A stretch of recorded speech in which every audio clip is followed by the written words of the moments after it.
everybody, and welcome back to my channel.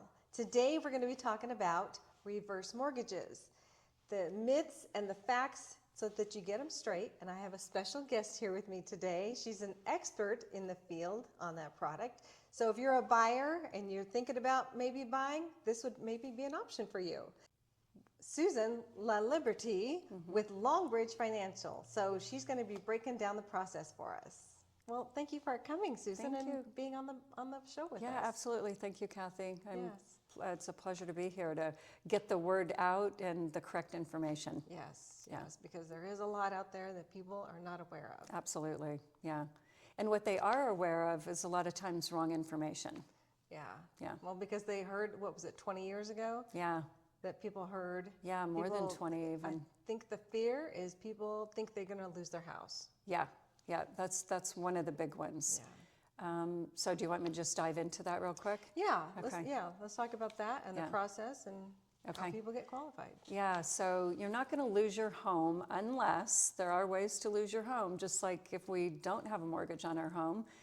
You're not paying your property taxes, you're not paying you don't have to have insurance when you don't have a loan, but if you're not paying your property taxes and your HOA dues, they can definitely put a lien on your house and foreclose on you eventually if they choose to.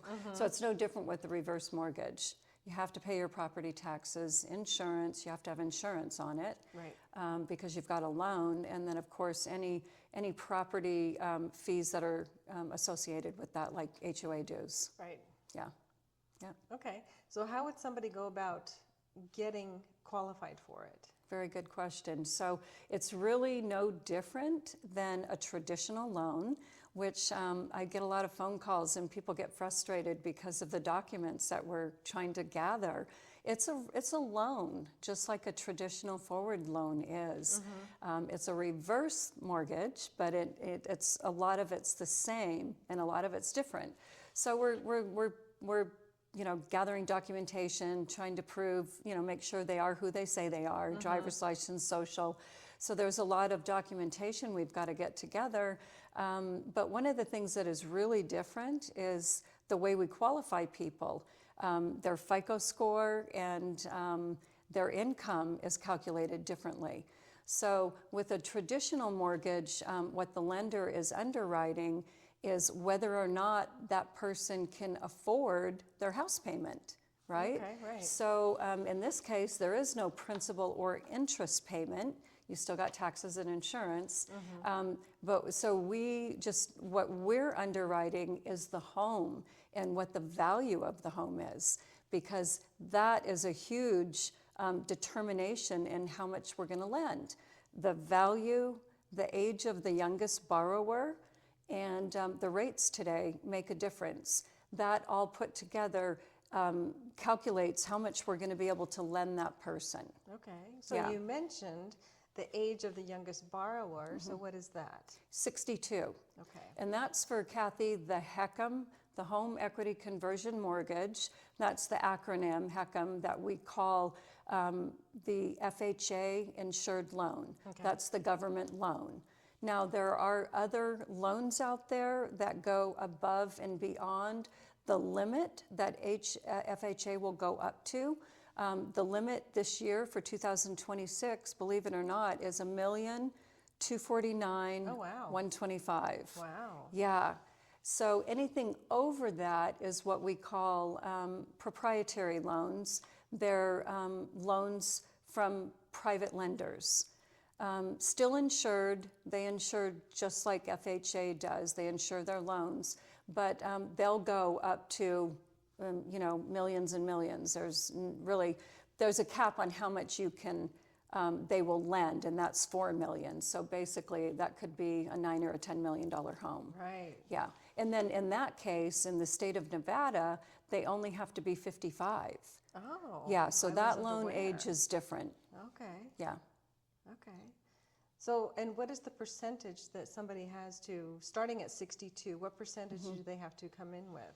That's a good question. So 62, and I'm just going to kind of... Yeah, just like, say it's a $500,000 house. Yeah, so simple. For a 62-year-old, the younger you are, the less we're going to lend. The older you are, the more we're going to lend. And the reason for that is because a 62-year-old has a lot longer to live, basically, than an 82-year-old. So a 62-year-old could be in their home for 30 or 40 years. Right. An 82-year-old might only be there 20, 20 or maybe 30. Right. So the loan has a lot more time for the interest to add on to the back of it. And what they're doing is they don't want you to be upside down on your home. Right. Right? We're hoping that up goes the loan is growing, but your equity is growing as well, right? But that's not always the case, as you know, with our market in the past.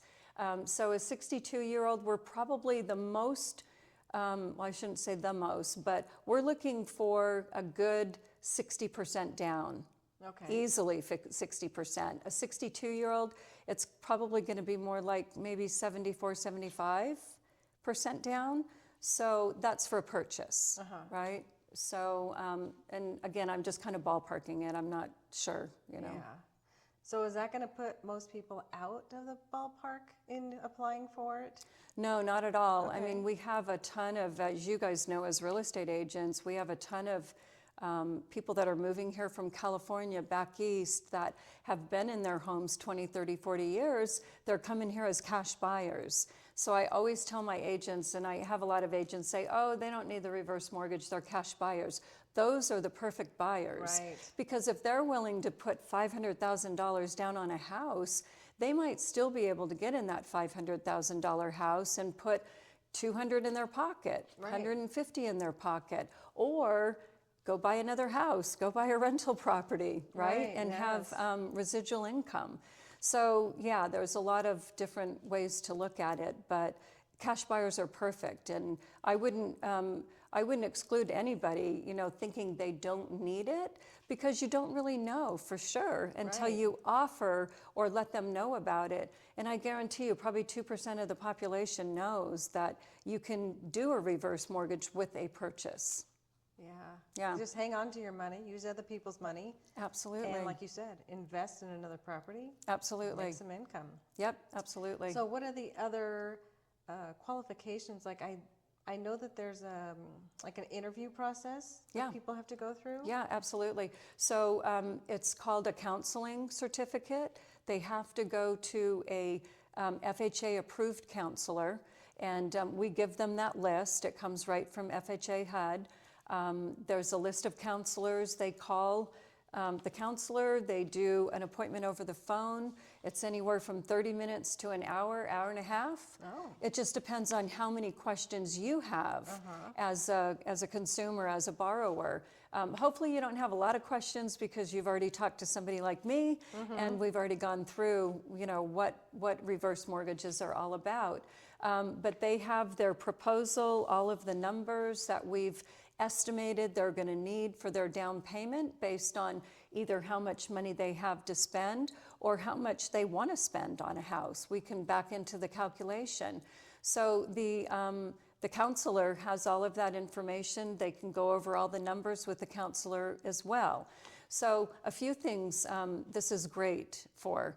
Number one, it ensures that there's a lender is not steering somebody, or I'm sorry, not steering, but they're not withholding information, or God forbid if I forgot to tell them something, that's kind of a checkpoint for us and the borrower.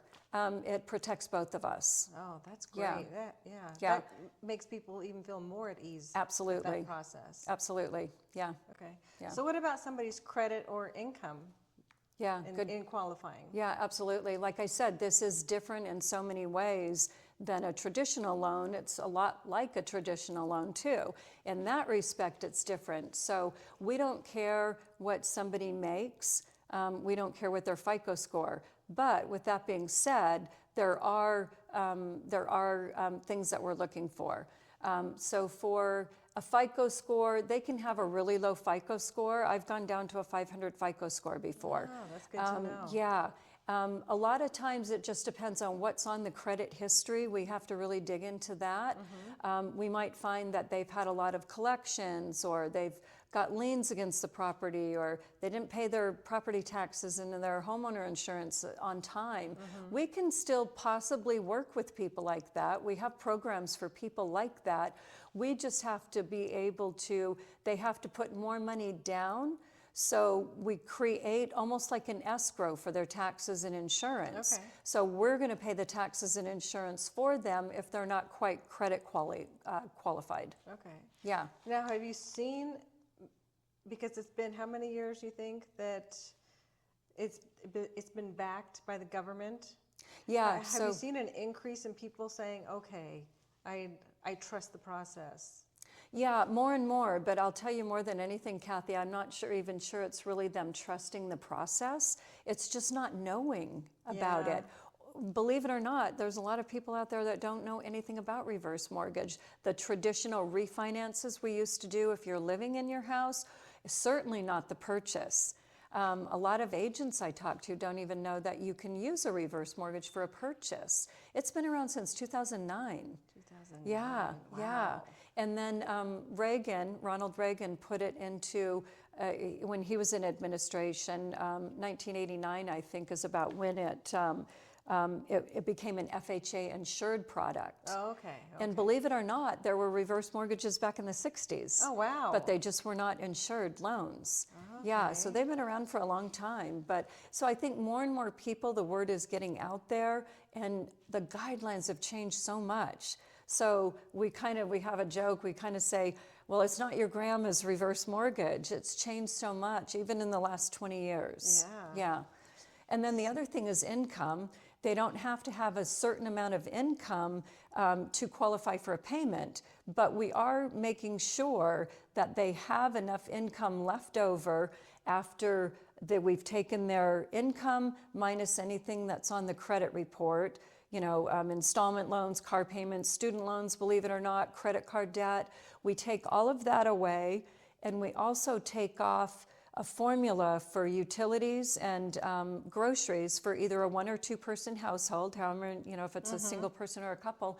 We take all of that away, and there's got to be a small percentage left over because we want to make sure that they have enough money to pay their taxes and insurance. Right. So for a 1 person household, it's almost $600.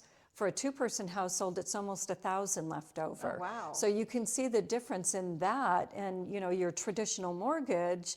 So it's kind of like a debt to income ratio, but not really. I don't know. After everything you've explained, I don't know why anybody wouldn't go with a reverse mortgage. Yeah, and I'll tell you the number one thing that I think is a deterrent is because, let's face it, a lot of people, their home is their biggest or only asset. And they're afraid of losing it. Well, not even that. It's just that if you think about it, that interest is adding on to the back end of the loan, so Right. it is eating into the equity, no doubt. Uh-huh. So they're worried that their kids aren't going to have money left when they're gone. Okay. Right. And speaking of that, what happens in the, well, this will be like a 2-part question. Yeah. What happens in the event of somebody, if they pass? And Yeah. what happens, how do their heirs take over, and how's that handled? Good question. So we don't get into worrying about too much about who the house is left to. That's the borrower's job to do that. So whoever they're willing their house to, hopefully they've got a trust, you know, as well as I do. If you have a house, the importance of that. really should have a trust. So hopefully they have a trust, and whoever that trustee is, and when the last borrower is gone, the trustee steps in, and whoever that house is left to has 3 options. 1, they can either sell the house, pay off the reverse mortgage with only the proceeds from the house. Number 2, they could get if they loved mom and dad's home or grandma and grandpa's home, they could get their own loan, pay off the reverse mortgage, and keep the house. Oh. Or if they just didn't want to mess with it, they could really hand over the keys, you know, deed in lieu of. But they're always going to have a little bit of equity there because it is an insured loan. They will never owe more than they could either sell the house for or it appraised for. You just sounded like the commercial with Tom Selleck. Yeah, right. Okay, and then what about in the event of if they had to go into either assisted living or independent living, some kind of long-term care, Yeah. how does that get handled? Yeah.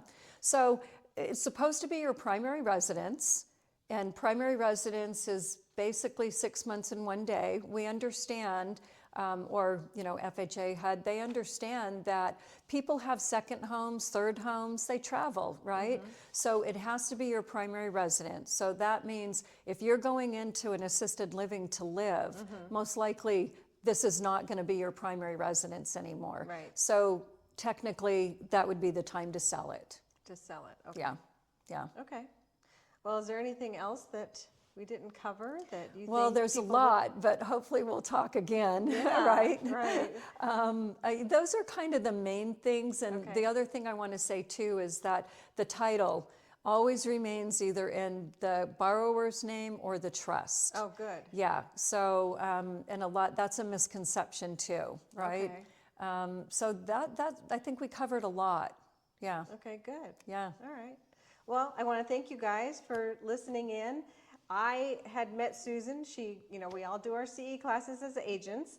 She came in, she sponsored one of the classes, met her, and thought, oh, this would be really great to have her come and explain the process. So thank you very much for coming and doing that and for your time. Absolutely. And let them know how they can get a hold of you. Yeah, thank you, Cathy.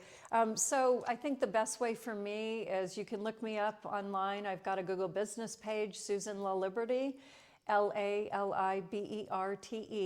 My phone number is 702-525-7774.